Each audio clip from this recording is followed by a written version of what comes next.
In this time revision चल रहा है, मैं सारे टॉपिक आपको पढ़ा चुका हूँ क्लियर, बट अब आपका न्यूमेरिकली मैं प्रैक्टिस कराना चाह रहा हूँ। तो first question is according to your exercise I have a book, your class now.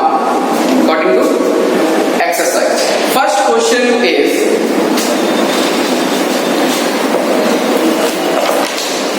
if 5 kilogram द्रव्यमान की वस्तु 4 मीटर पर सेकंड के वेग से गति कर रही है। एक 5 किलोग्राम द्रव्यमान की वस्तु, एक 5 किलोग्राम की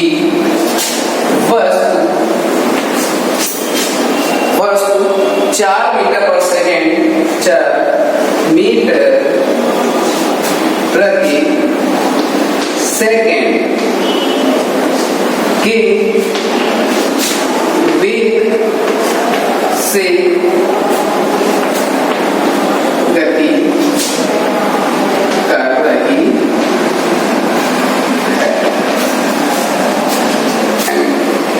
नेक्स्ट, यदि 20 न्यूटन का एक बल वस्तु पर कार्यरत हो, यदि 20 न्यूटन का एक बल, यदि 20 न्यूटन का एक बल वस्तु पर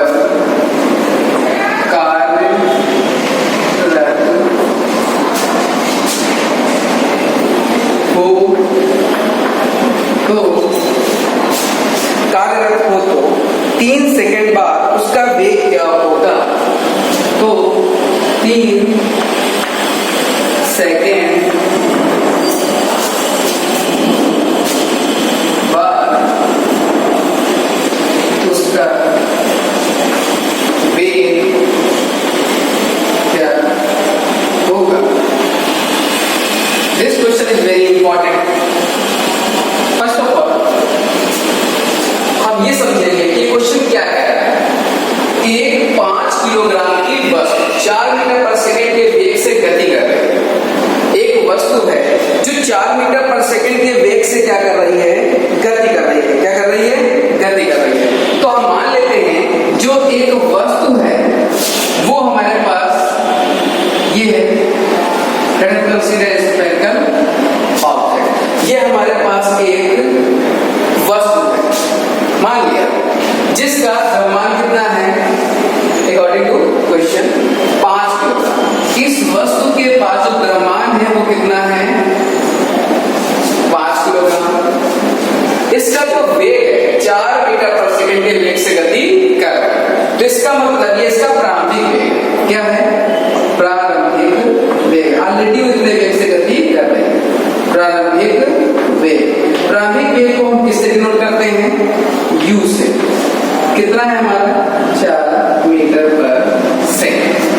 एंड यदि उस वस्तु पर 20 न्यूटन का बल वस्तु पर कार्यरत, यदि उस वस्तु पर 20 न्यूटन का बल लगा है, तो अगर हम मान लेते हैं इस वस्तु पर हमने एक बल इस दिशा में लगाया और जिसका मान कितना है? 20 न्यूटन। तो आप बता सकते हैं किसी वस्तु पर जब हम बल अप्लाई करेंगे तो बल जिस दिशा में अप्लाई करेंगे वस्तु उसी दिशा में गति करेगी। तो मान लेते हैं जो ये वस्तु है कुछ समय पश्चात, कुछ समय क्वेश्चन में दिया है कितने सेकंड बाद निकालना है? 3 सेकंड। कितना दिया है? 3 सेकंड। कितना दिया है? 3 सेकंड। जैसे ही फोर्स अप्लाई करोगे तो 3 सेकंड बाद फोर्स अप्लाई करेंगे, कितने वेग से जा रहा है? 4 मीटर पर सेकंड। जैसे ही फोर्स अप्लाई करोगे तो 3 सेकंड बाद ऑब्जेक्ट मान लेते हैं यहां पर आएगा। जब यही ऑब्जेक्ट यहां पर पहुंच जाएगी तो क्या इसका मास बदलेगा? नहीं। मास कितना रहेगा? 5 kg। बट 3 सेकंड बाद फोर्स अप्लाई करने के बाद इसका प्रारंभिक वेग क्या होगा? बदल जाएगा। तो इस वेग को लास्ट पोजीशन है, इसलिए इसे हम क्या कहते हैं? अंतिम वेग। और अंतिम वेग को हम किससे डिनोट करते हैं? v से। और v बराबर क्या होगा? क्वेश्चन। अगर इस कंडीशन पर हमें अंतिम वेग निकालना है तो आप अंतिम वेग कैसे निकाल सकते हैं? मैंने आपको इस चैप्टर में फॉर्मूले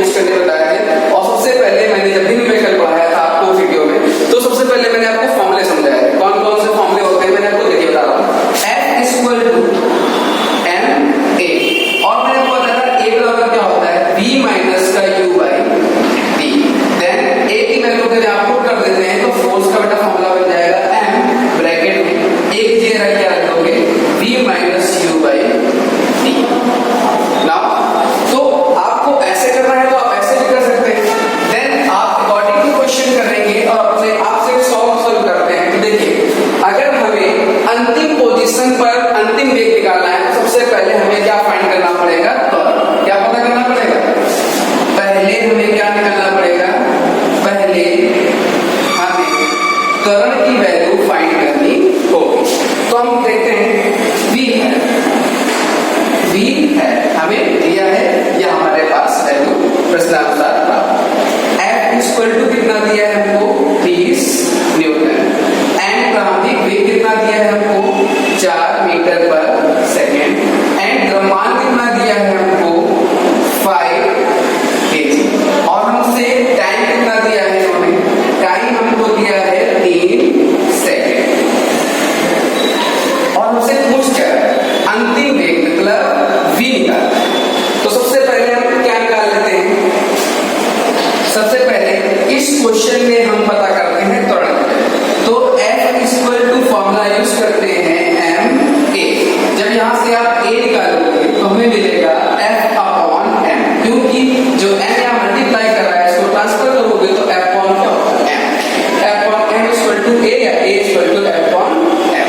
then put the value of both elements F and m। Now look at F equal to 20 metre. This is 20 meter and mass is 5. Then divide the 20 by 5. Now 5 4 जा 20 कितना आ जाएगा, 4 times। कितना आएगा, 4 times a square to 4 metre पर second square. Unit of acceleration metre पर second square. 5 से करोगे तो 5 को 20 कितने बार गया, 4। Then a equal to 4 metre पर सेकेंड स्क्वायर। अब हमको क्या मिल गया है, हमको यहां से क्या मिल गया, हमको यहां से त्वरण की वैल्यू मिल गई।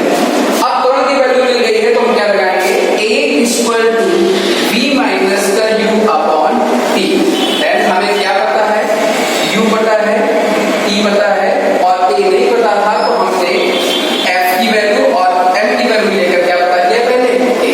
देन अब करते हैं हम a कितना गिवन है हमारे पास, 4 इक्वल टू v कितना है हमारे पास, v हमको फाइंड करना है। u कितना है हमारे पास, u 4 मीटर पर सेकेंड 4।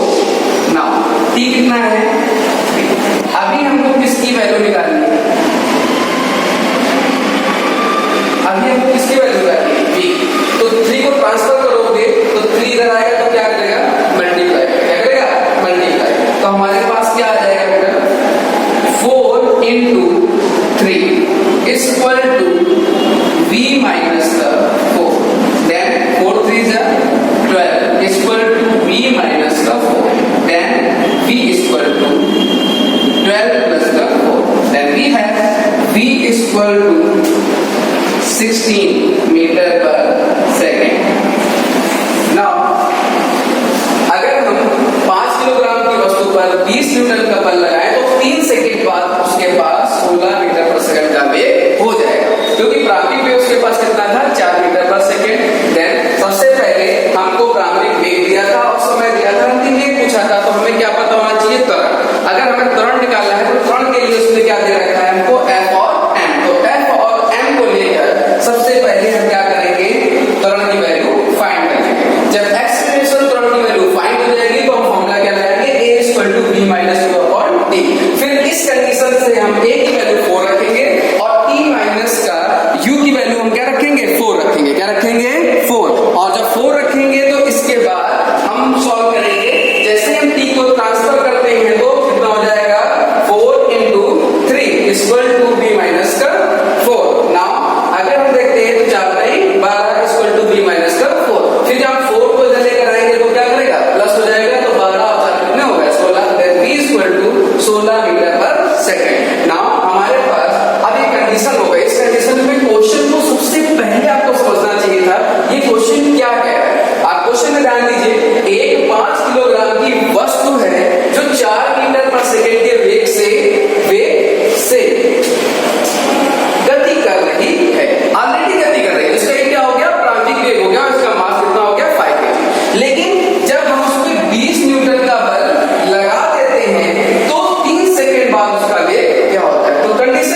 तक पहुंच गया और इसका समय कितना है 3 सेकंड बाद, तो 3 सेकंड बाद इसका वेग कितना होगा, क्योंकि जब उसमें फोर्स और लगाओगे तो वेग क्या होगा बदल जाएगा। तो इस वेग को हमें निकालना है, तो इस वेग को निकालने से पहले हमें क्या पता होना चाहिए, त्वरण, क्या पता होना चाहिए त्वरण। तो त्वरण किससे निकालेंगे, F और M से। तो हमने क्या किया, A = F on M लगाया इस फॉर्मूले से, F = mx। जैसे ही हमने F की वैल्यू 20 रखी और M की वैल्यू 5 रखी तो सॉल्व किया तो हमारे पास कितना आ गया 4, देन A = 4 मीटर पर सेकंड स्क्वायर। तो बेटा हमारे पास त्वरण मिल गया। अब इस त्वरण से हम क्या पता कर सकते हैं, अंतिम वेग, क्योंकि हमें पता है A बराबर होता है अंतिम वेग माइनस प्रारंभिक वेग बटे समय। ठीक है, तो अंतिम वेग भी हो गया, प्रारंभिक वेग भी हो गया, भाई तरह घटी। हमें A की वैल्यू कितनी फाइंड की है 4, हमने फॉरवर्ड कर दी। B हमें फाइंड करना है, हमने B रखा। U की वैल्यू हमें कितनी दी मैंने 4, हमने 4 रखा। अपॉन टाइम कितना दिया है 3, एंड 3 रखा।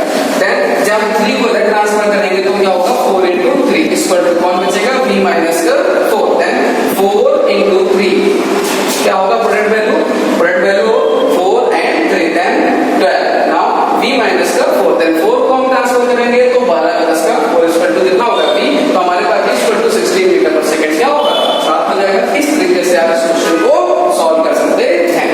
Note this. देन क्वेश्चन को देखिए आप, सेकंड क्वेश्चन स्टार्ट हो गया हमारा, गतिशील पिंड के त्वरण क्या परिवर्तन होगा यदि इसका द्रव्यमान 2 गुना हो जाए जबकि इस पर नियत बल लग रहा हो। तो जैसा मैं आपको बता रहा हूं, एक हम अलग अलग भार की 2 वस्तुएं लेते हैं। देखिए छोटी सी, इसका द्रव्यमान कम होगा, बड़ा है, इसका द्रव्यमान ज्यादा होगा।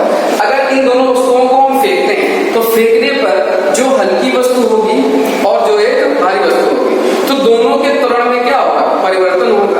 तो उसी तरह बोला गया है कि एक वस्तु है A जिसका m1 द्रव्यमान मान लेते हैं हमारे पास कितना है m, कितना है m। प्रश्नानुसार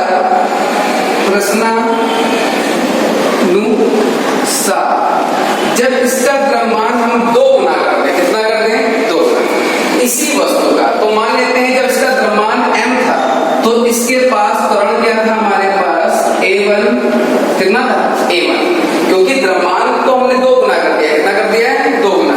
तो मान लेते हैं एक वस्तु है जो हमारे पास है इससे बड़ी है, वो है B, और इसका द्रव्यमान प्रश्नानुसार जो M2 है वो पहले के द्रव्यमान से कितनी कर दी गई है 2 गुनी। द्रव्यमान को कितना किया गया है, द्रव्यमान को 2 गुना। तो मान लेते हैं वैल्यू तो कंफर्म नहीं है, तो हमने पहले के द्रव्यमान M मान लिया, तो दूसरे को कितना हो गया 2 गुना 2m हो गया। क्या हो गया 2m। तो मैंने अभी एग्जांपल दिया, 2 अलग अलग द्रव्यमान की वस्तुओं को फेंकते हैं तो इनके द्रव्यमान क्या होते हैं अलग अलग। तो इसका द्रव्यमान A, इसका द्रव्यमान अलग अलग होते हैं तो उसके त्वरण भी क्या होंगे अलग अलग। तो पहले कंडीशन में जब इसको हम थ्रो करते हैं और दूसरी कंडीशन में जब इसको थ्रो करते हैं तो इसका इन दिस कंडीशन में A1 त्वरण था और इसका इन दिस कंडीशन में A2 त्वरण होगा। बट एक ही बल से इन दोनों को गति कराया जा रहा है, नियत बल से, जबकि इस पर नियत बल कार्य कर रहा हो। मतलब नियत बल से मतलब हुआ कि अगर यहाँ पर F1 बल F है तो दूसरा भी बल हमारा F होगा, दोनों ही बल आपस में बराबर है। मींस हम कह सकते हैं F1 बराबर F2, F1 बराबर F2। Now put the value F1, what is F1 value, then F1 equal to mass into त्वरण, मास m1 इनटू त्वरण A। In this condition F2 equal to formula m2 और A2, then follow this value F1 m1 A1, then F2 m2 A। Now m1 value is m and A1 बराबर m2 value is 2m, 2m into कितना हो गया A। हमें ratio किसका निकालना है त्वरण का रेशियो निकालना है, तो A1 को लीजिए और क्या कर लीजिए A2 को इधर लेकर आएंगे तो A1 बाई क्या हो जाएगा A2। हमारे पास दफा बच गया 2m और m को जब इधर लेकर जाएंगे तो अपॉन में कौन आएगा m, m से m क्या होगा ऐसे हो गया। देन हमारे पास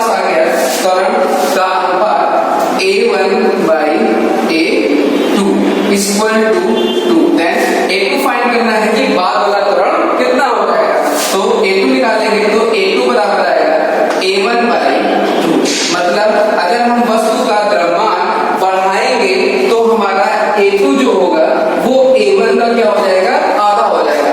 अगर हम द्रव्यमान दोगुना करते हैं तो त्वरण कितना हो जाता है, आधा। तो हम जैसे जैसे वस्तु की और द्रव्यमान को बढ़ाएंगे तो उसकी स्पीड में क्या आती है, कमी आती है। क्या आती है, कमी। अगर हम द्रव्यमान को दोगुना करते हैं तो उसका त्वरण भी आधा हो जाएगा, तीन गुना करते हैं तो तिहाई, चौथाई करते हैं तो चौथाई हो जाएगा। देन इन दिस कंडीशन आपको क्वेश्चन के अकॉर्डिंग एक ही वैल्यू नहीं दी थी क्या, नहीं दिया था आपको, ये वो दो गुना ऐसे लिख के दे सकता है, ये देखिए दो गुना। तो आप कैसे सॉल्व करेंगे, तो उसको कंडीशन को आप समझेंगे बोल क्या रहा है क्वेश्चन। ये बोल रहा है कि एक गतिशील पिंड के त्वरण में क्या परिवर्तन होगा, मतलब एक गतिशील पिंड है इसके त्वरण में क्या परिवर्तन होगा जब इनके द्रव्यमानों को बदल दिया जाए। तो इस पिंड का अभी द्रव्यमान कितना है, m, और जब इसका द्रव्यमान दोगुना कर देंगे तो इसका आकार क्या होगा, बड़ा हो जाएगा, और कितना हो जाएगा ये 2m। तो हमने इसका द्रव्यमान पहले कितना लिया, मान लेते हैं m, और इस कंडीशन में कितना कर दिया है 2m, बट दोनों में लगाए गए बल क्या है, सेम है। तो बताइए त्वरण में क्या परिवर्तन होगा। यदि किसी वस्तु का द्रव्यमान दोगुना करें